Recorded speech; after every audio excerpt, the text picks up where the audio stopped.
God of War 3 is an absolute mindless, philosophical, brutal, erotic, and simply spectacular piece of art that has been put into the video game format. And oh my god, it's good! So you wouldn't believe this shit. Like 2 years ago, I was sitting in front of my PS4 looking at the game on sale, right? And I bought it for like €5 or whatever the steal price at the moment was, and never played it. Then 2018 God of War 4, let's call it God of War 4, came out, and I played that, and personally, I think I'm quite possibly can be the only person alive that hated that game, but I hated the shit out of that game, okay? I hated it. I think God of War 2018 is a mess of a game. Call me a heretic, but I think that way. It's what I think.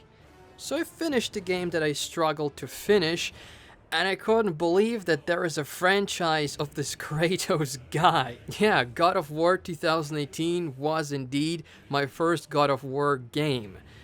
Being frustrated and discouraged by the 2018 release, I left the God of War 3 game just sit there for another 2 years. And in 2020, because of some divine intervention or whatever you want to call it, I launched God of War 3. I was like a kid on Christmas. I can't tell you how much it's just clicked with me and how much hooked I was. The combat is fast, snappy, fun in plain English, and you have to actually press buttons to bust some moves instead of aligning your skills in the hotkey bar on the bottom of the screen or whatever it might be and pretending to be an MMORPG imposter. And I would really love to discuss this piece of art with you, but first things first, okay? I think first we need to talk about the UI in this game. So you can see like 3 resource bars. There is a green bar, which is health, blue bar, which is mana, and yellow bar, which is the tool or gadget skill point bar. I don't know what to call it. Basically, a bow can be considered a tool or a gadget in this game. To use that gadget, you will have to use those yellow skill points. Yes. And you know what the best thing about these gadgets is, or these tools? You unlock them through progression or by ripping them from the enemy. Crazy, I know. You don't have to go to clear an outpost and fight a juggernaut in order to get a skill or a gadget. That's absolutely mental, isn't it? To give you an idea, you have to fight Hermes in this game at some point, and the dude is carrying boots that make him run like Sonic the Hedgehog. And you can get those boots. Now, I'm not talking about killing him and receiving purple drop from the boss getting those boots. No, I'm talking about hunting the boss, cornering the bastard, and making him feel like the Mexican food he ordered from Carlos yesterday that made him call 911 because his ass was on fire and his dreams were fading before him feel like only the beginning of his suffering. Like that Mexican food order was the Diet Coke of suffering compared to what you're going to do to him. I'm talking about that kind of getting his boots. Apart from that type of loot, you also have health chests, mana chests, and experience orb chests. Basically, XP points to level up your weapons. And you thought that was it, but that wasn't it. You also have chests in this game that are hidden, and you have to find them. And in those chests, you will find fragments that when collected into a set, will extend your health bar, mana bar, and skill point bar.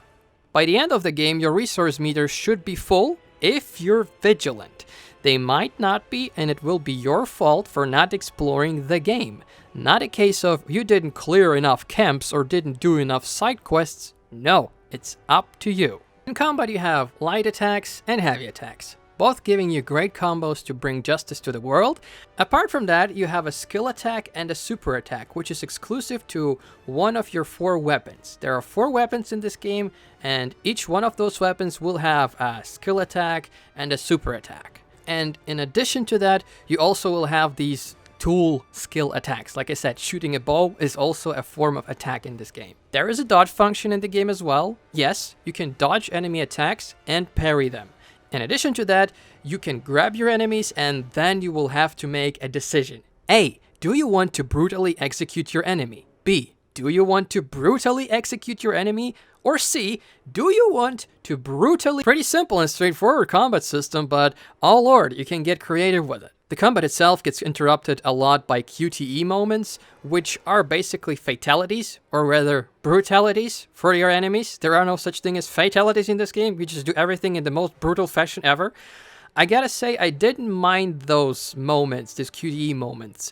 They actually render to be very rewarding, because the finishers are different for every type of enemy, which is absolutely incredible. Not something you'll see in modern games. Usually there will be like one animation for everyone, or 2 to 3 general animations which cycle. In this game you have a brutality animation for almost every enemy type.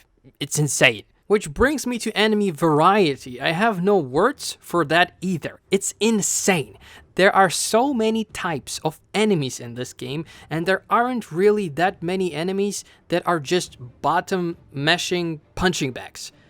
There is an approach to almost every single enemy. When I noticed half through the game that there is actually a tactic to fighting the enemies, it just added another layer of depth to the combat system for me, and at the end of the game was like, I might actually replay it because the combat is so fun and has so much more depth than I thought.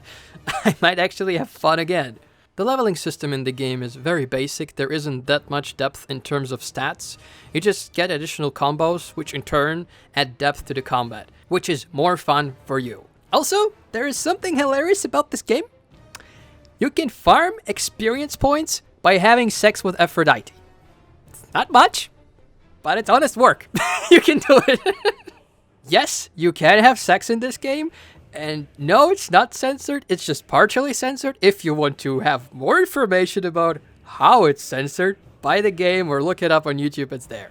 And I also like how devs put jokes in the game, where characters, during these erotic scenes, where characters say something along the lines of, oh, this is definitely not meant for kids. So yeah, there are sex scenes in the game, and you can play the game for the plot. Yeah. Speaking of plot, the plot in the game is pretty simple. Kratos wants to kill Zeus. That's all you need to know. The story unfolds through brilliant character interactions, which was a surprise to me. Does a game like this really need, deep characters and interactions between those characters? Apparently, if you put those interactions into the game just becomes so much better. And the thing about the interactions as well, they have consequences. So if something happens and Kratos makes a choice in this game, it has massive consequences. Looking at you, God of War 2018, where there are basically almost no consequences to what you do whatsoever, sadly. Here, if shit goes down, it goes down. Bad. The devs had no brakes on this. If shit goes down, it goes down. All characters in this game are interesting and contribute to the story. There are fragments of the story scattered in form of notes on the floor throughout the game. I didn't think much of it, but at some point it actually got interesting and I read them all. Should you do it? Yeah, no, not really. It adds to the story, but the game's not about reading. It's a good bonus though, I kinda liked it. The art and level design team deserves a monument because the way everything looks and the way the levels are built and interconnected in the world is absolutely amazing. Not only are the levels interconnected and look brilliant and are insanely constructed, it's just amazing the way it is, but what is more amazing, some bosses are the levels. It's like in Shadow of the Colossus type stuff. Yeah, the boss is sometimes the level. This is how it should be done. The only negative I can really mention is music. It's good, but much of the music is the same and it's nothing special. It fits the scene and the game, but it's nothing memorable. The voice acting is ace though, I loved it. To this day, I can't imagine I didn't play this game sooner. It's a must play in my opinion. Tell me your thoughts about the game and what you think about it in the comments below. Support me with a like if you liked the video, and I will hopefully see you next time. Bye.